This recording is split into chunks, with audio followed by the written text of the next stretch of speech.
It's a time to hear the golden advice from our chief dignitary. I call our chief dignitary, Mr. K. Mohan Raj sir, to give some words to us.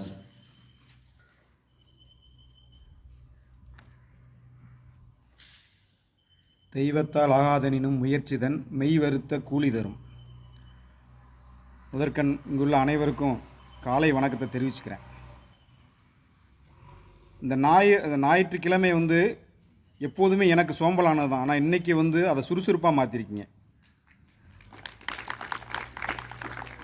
ஏன்னா நான் ஒரு அரசு ஊழியர், வாரத்தில் அனைத்து நாள் வேலை செஞ்சுட்டு அந்த ஞாயிறை நான் ஓய்வுக்காக எடுத்துக்கிறது எப்போவுமே. ஆனால் இது இன்றைக்கி இந்த நாளுக்கு அப்புறம் இனி வரும் ஞாயிறுமே நான் அர்த்தமுள்ளதாக நான் மாற்றிக்கிடுவேன்.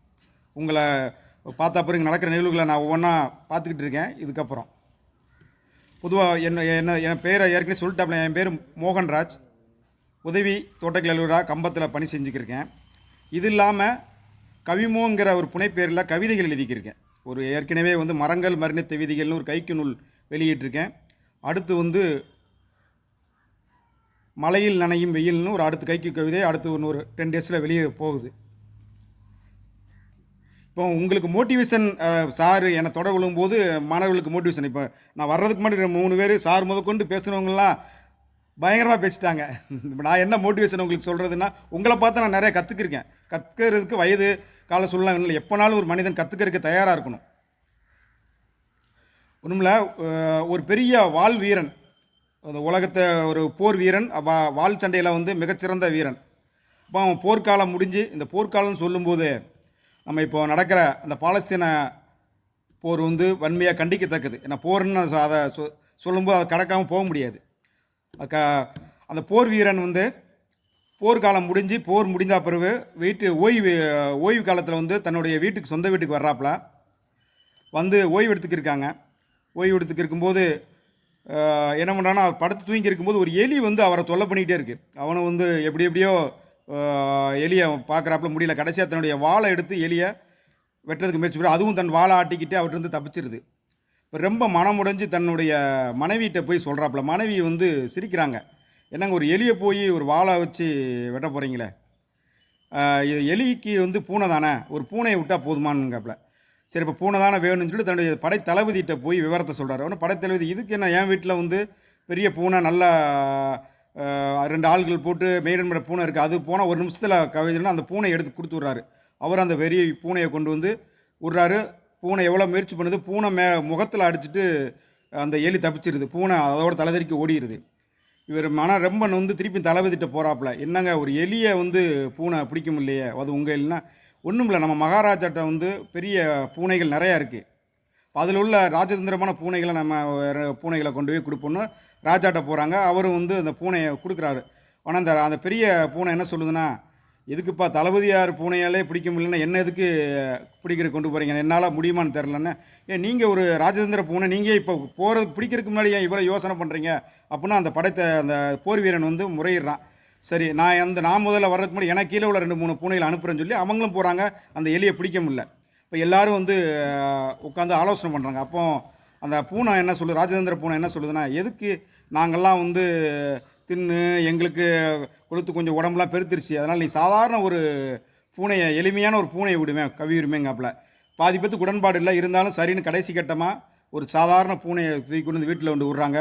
ஒரு செகண்டில் அந்த எலியை கவிட்டு போயிடுது. இவங்க எல்லா பூனைக்கும் பெரிய ஆச்சரியம், என்னடா நம்மளால் பிடிக்க முடியாத அந்த ஒரு பூனை பிடிச்சிருச்சு எலின்னு. அப்போ அந்த பூனையை மடக்கி என்னென்னு கேட்குறாங்க. அந்த பூனை என்ன சொல்லுது, ஏங்க நான் பூனைங்க அப்படிங்குது. இவங்களுக்கு ஒன்றும் புரியல, ஏங்க நான் சாதாரண பூனை தாங்க அப்படின்ட்டு போயிடுது.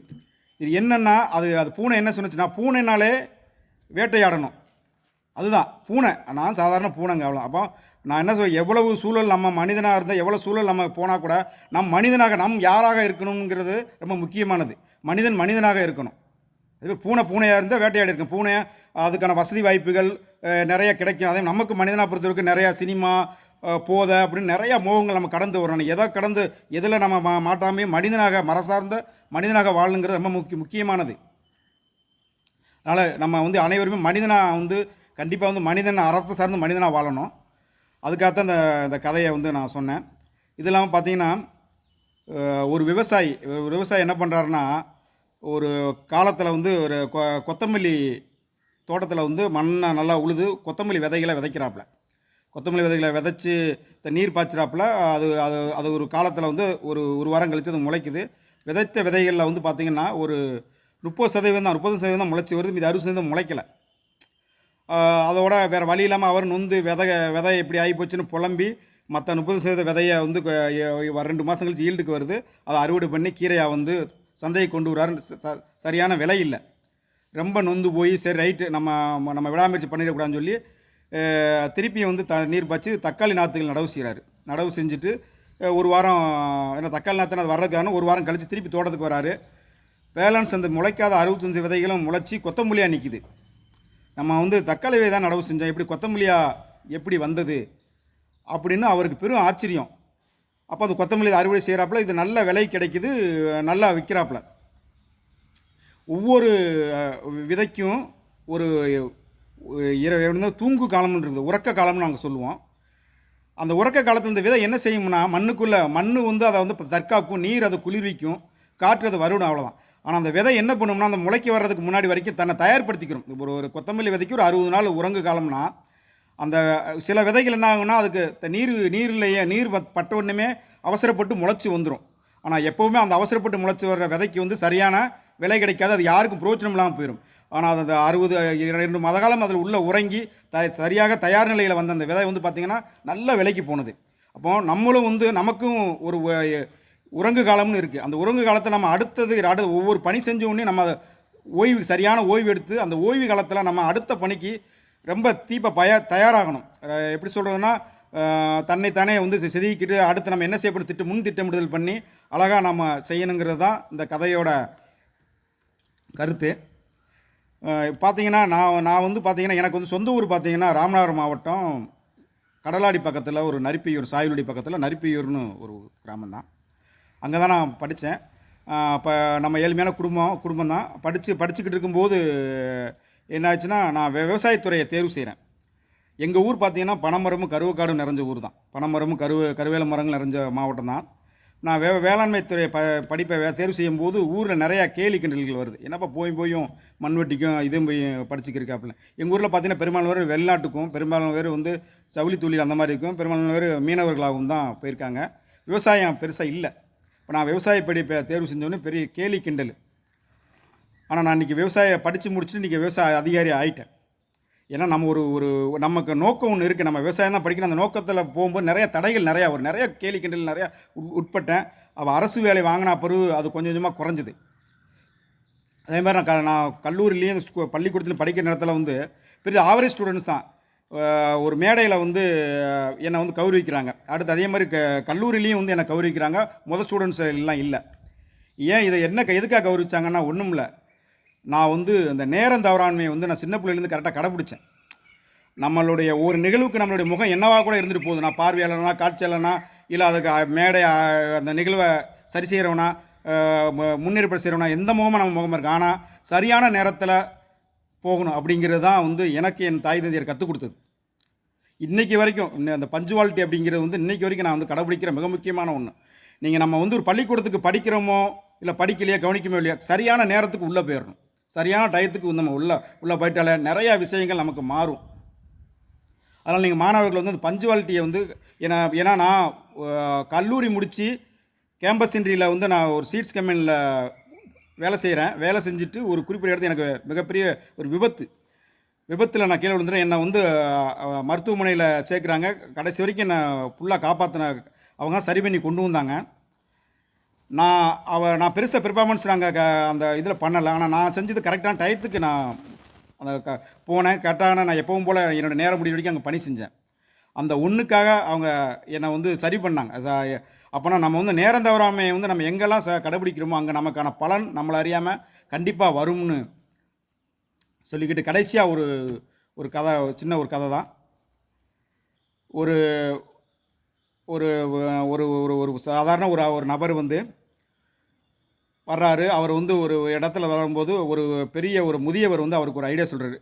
அந்த இடத்துல வந்து பெரிய புதையல் ஒன்று இருக்குது, நான் என் காலத்துக்கு நீ பின்னாடி வந்து நீ அதை தோண்டிக்கோ அப்படின்னு சொல்லி அதை நீ பாறதுக்குள்ளே இருக்குன்னு போயிட்டாரு.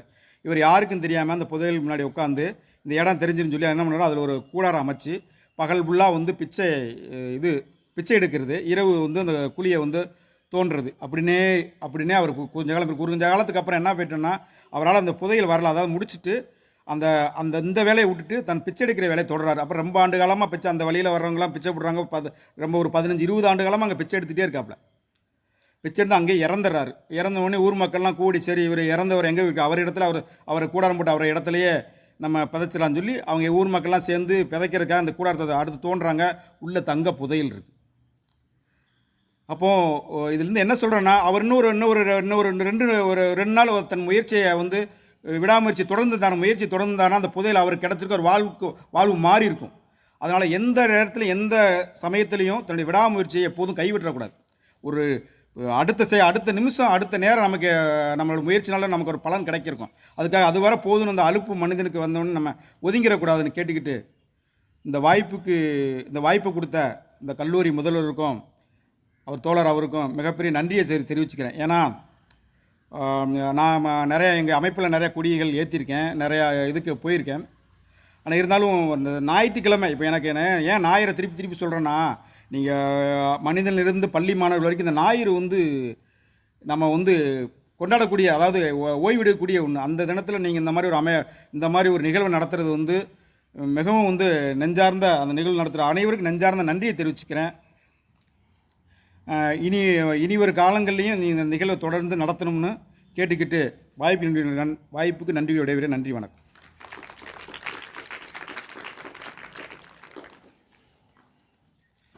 அன்பார்ந்த மாணவர்களே, சார் அவங்க பேசுனதில் ஒரு முக்கியமான விஷயத்தை குறிப்பிட்டிருக்காங்க. அதுக்கு யாராவது சொல்ல முடியுமா? சார் அவங்க இவ்வளோ நேரம் பேசுனாங்கல்ல, ஒரு முக்கியமான ஒரு விஷயத்தை குறிப்பிட்டிருக்காங்க. ஓகே, தென் வேறு ஞாயிற்றுக்கிழமை. ஓகே, தென்